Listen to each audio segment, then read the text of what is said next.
بالله من الشيطان الرجيم بسم الله الرحمن الرحيم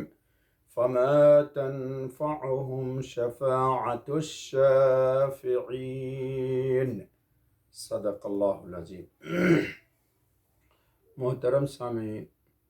آج سورہ مدثر کی آیت نمبر 48 پڑھی گئی۔ پیچھے سے آپ نے پڑھ لیا، سن لیا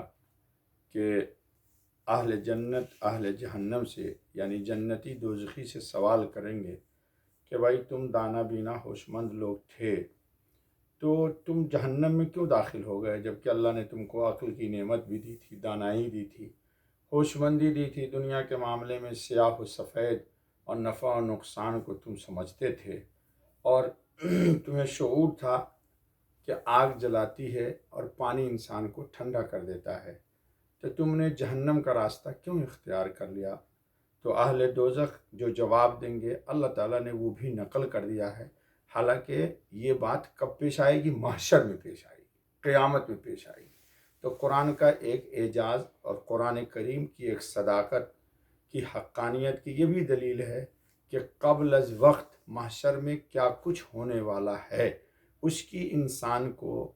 اطلاع دیتا ہے، تاکہ انسان ان باتوں کو سن کر بجائے ہنسی مذاق سخریہ کرنے کے ان باتوں کا یقین کرے اور نجات کی راہ کو اختیار کر لے اور عذاب کے راستے کو چھوڑ دے۔ تو ان اعمال میں جو اہل جہنم کہیں گے کہ ہمیں دوزخ میں لے گئی چیزیں، اس میں 4 اعمال بتائیں گے کہ ہم نماز نہیں پڑھتے تھے، دوسرے یہ کہ ہم مسکین کو کھانا نہیں کھلاتے تھے، اور وہ لوگ جو دین اسلام کے خلاف، اللہ و رسول کے بتائے ہوئے ہدایات کے خلاف، صراط مستقیم کے خلاف، یا یوں کہیے کہ خوشبو اور سفیدی کے خلاف، اچھائی کے خلاف بحث و مباحثہ میں لگے ہوئے رہتے تھے، اور گویا کہ بحث و مباحثہ کے ذریعے اسلام کی صداقت کو، حقانیت کو، اسلام کی شفافیت کو اور اسلام کے حق ہونے کو مختلف شکوک و شبہات کے ذریعے، بحث و مباحثہ کے ذریعے اپنا وقت ضائع کرتے تھے، جس کو قرآن نے کہا وَكُنَّا نَخُوضُ مَعَ الْخَائِضِينَ۔ یہ تیسرا گناہ تھا، اور ان سب سے خطرناک چیز ان کے اندر کیا تھی کہ کُنَّا نُكَذِّبُ بِيَوْمِ الدِّينِ، کہ وہ انصاف کا دن، عدل کا دن، انسان کے فیصلے کے دن، یعنی بروز قیامت کو، جس کے رتی رتی کا انسان سے حساب ہوگا، نیکوں کو ان کے نیکی کی جزا دی جائے گی، اللہ کی خوشی، رضوان اور جنت کی شکل میں، اور باغ و بہشت کی نعمت میں ان کو بسا دیا جائے گا۔ اور جو لوگ اللہ کے نافرمان ہیں، اس دن، انصاف کے دن، ان کو اپنے بدعمالیوں کی سزا دی جائے گی۔ عقلی طور پر یہ ہونا اس دن کا ضروری ہے، تاکہ یکساں دنیا کے اندر عادتاً یہ دیکھا گیا ہے کہ جو لوگ نیک ہیں ان کو پریشانیاں بہت اٹھانی پڑتی ہے، من کی چاہت کو چھوڑنا پڑتا ہے، نفس کے تقاضے کو توڑنا پڑتا ہے، اللہ و رسول کی اطاعت کرنی پڑتی ہے، اور اپنی زندگی کو اسلام اور اسلام کے قانون، قرآن کریم کی ہدایات کے مطابق ایک حد کے اندر ہی رکھنا ہے، حد کو پار نہیں کرنا ہے۔ یہ زندگی تھی، اور ایک آدمی کی زندگی بالکل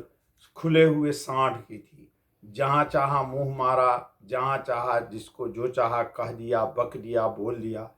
تو انصاف کا دن آنا چاہیے۔ تو وہ کہیں گے حتیٰ اتانا الیقین، یہاں تک کہ وہ یقینی بات آ پہنچی، یعنی قیامت کا دن، انصاف کا دن آ گیا۔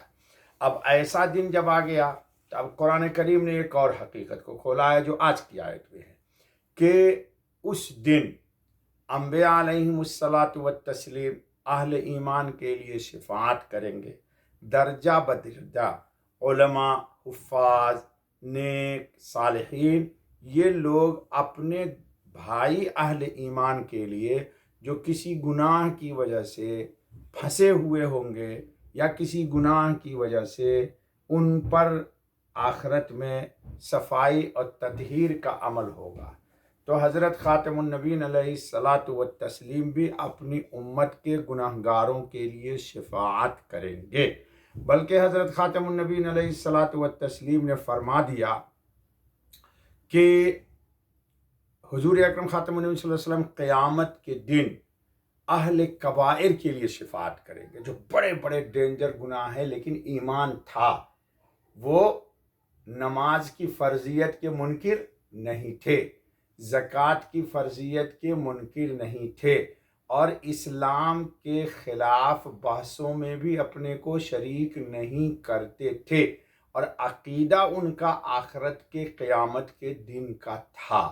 تو عقیدے کے اعتبار سے وہ صاحب ایمان تھے، اللہ کو مانتے تھے، لیکن انسان ہے، کبھی نفس کی وجہ سے، کبھی کسی دباؤ کی وجہ سے، کبھی خواہشات کی وجہ سے انسان کسی گناہ کا ارتکاب کر لیتا ہے۔ اس کی بھی صفائی کا، تطہیر کا طریقہ اسلام میں اللہ نے استغفار کو بتایا ہے، توبہ کو بتایا ہے۔ تو موت سے پہلے بندہ اگر توبہ کر کے اچھی زندگی گزارنے لگتا ہے تو ماضی کے گناہوں کو اللہ پاک معاف بھی کر دیتے ہیں۔ قرآن نے کہا ہے الا من تاب وآمن وعمل عملا صالحا فاولئک یبدل اللہ سیئاتہم حسنات وکان اللہ غفورا رحیما، کہ گناہ کے بعد بندہ جب توبہ کر لیتا ہے تو اللہ پاک اس کی توبہ قبول کرتے ہیں اور اس کو آخرت میں معاف کر دیں گے۔ لیکن بتقاضۂ بشریت انسان توبہ بھی نہ کر سکا، لیکن عقیدہ صحیح تھا، تو ان کے لیے سفارش ہوگی۔ تو حضرت خاتم النبیین صلی اللہ علیہ وسلم نے فرمایا کہ میری شفاعت اہل کبائر کے لیے ہوگی، جو بڑے بڑے گناہ کے مرتکب ہو گئے تھے لیکن اللہ پر ایمان رکھتے تھے، رسول پر ایمان رکھتے تھے، قیامت کو حق اور انصاف کا دن مانتے تھے، منکر نہیں تھے ان چیزوں کے، تو ان کے لیے حضرت خاتم النبیین صلی اللہ علیہ وسلم سفارش کریں گے، حفاظ سفارش کریں گے، علماء سفارش کریں گے، اور روایت میں تو صاف طور پر آ گیا ہے کہ بچے بھی اپنے ماں باپ کے لیے قیامت کے دن سفارش کریں گے۔ تو معلوم یہ ہوا کہ یہ جو آیت آئی ہے کہ سفارش قبول نہیں کی جائے گی کسی کے حق میں، اس سے مراد وہ لوگ ہیں جو اسلام کے منکر تھے، بے ایمان لوگ تھے، ان کے حق میں کسی طرح کی نہ سفارش قبول ہوگی اور نہ ان کے لیے سفارش کرنے کی اجازت ہوگی۔ اسی لیے ام حبیبہ رضی اللہ تعالیٰ عنہ یا حضرت ام سلمہ رضی اللہ تعالیٰ عنہ کا قول نقل کیا ہے کہ حضرت عائشہ رضی اللہ تعالیٰ عنہ کے گھر حضرت خاتم النبیین صلی اللہ علیہ وسلم تشریف فرما تھے، اور فرمایا جس مسلمان کے 3 چھوٹے بچے جوانی کو پہنچنے سے پہلے مر جائیں، ان کو قیامت کے دن لا کر جنت کے دروازہ پر کھڑا کر دیا جائے گا اور جنت کے اندر داخل ہونے کا حکم دیا جائے گا۔ وہ کہیں گے بچے کہ اگر ہمارے ماں باپ داخل ہوں گے تو ہم بھی داخل ہوں گے، بغیر والدین کے میں جنت میں داخل نہیں ہوں گا۔ ایک بار ان سے کہا جائے گا وہ انکار کر دیں گے، 2 بار کہا جائے گا وہ پھر بھی انکار کر دیں گے، جنت میں نہیں جائیں گے۔ تیسری بار جب ان سے کہا جائے گا تو اللہ پاک کہیں گے جب یہ بچے انکار کر رہے ہیں تو جنت کے لیے ایک بات بڑی اچھی کہی گئی ہے، وَلَكُمْ فِيهَا مَا تَشْتَهِي أَنفُسُكُمْ وَلَكُمْ فِيهَا مَا تَدَّعُونَ، کہ جنت میں انسان جنتی کے مرضی کے خلاف کوئی چیز نہیں ہوگی۔ تو اللہ کہیں گے بھائی ان کے ماں باپ کو بھی نکالو اور ان کے ماں باپ ان کے ساتھ کر دو، چنانچہ وہ بچے ان کو لے کے جنت میں چلے جائیں گے۔ حدیث میں آیا ہے کہ سعلوک کل سعلوک، بدنصیب اور بڑا بدنصیب وہ ہے جس کے چھوٹے بچے دنیا سے رخصت نہیں ہوئے، انشاءاللہ وہ بھی بدنصیب نہیں ہے، صاحب ایمان تو کوئی بدنصیب ہے ہی نہیں۔ تو انشاءاللہ العزیز اس طرح بچوں کی سفارش سے چلے جائیں گے۔ عبداللہ ابن مسعود رضی اللہ تعالیٰ عنہ نے فرمایا کہ ملائکہ اور انبیاء اور شہید اور نیک بندے تمام اہل ایمان شفاعت کریں گے، پھر صرف دوزخ کے اندر 4 قسم کے آدمی جن کا یہ تذکرہ کیا گیا ہے، یہ مجموعی طور پر ہوگا۔ انفرادی طور پر سب سے بڑی بات عقیدے کی یہ ہے کہ انسان آخرت کا منکر نہ ہو، منکر نہیں ہے اور یہ اعمال نہیں ہے کوتاہی کی وجہ سے، تو اس آیت میں ان کا حکم نہیں آیا ہے۔ اللہ تعالی ہمیں نیکیوں کی توفیق عطا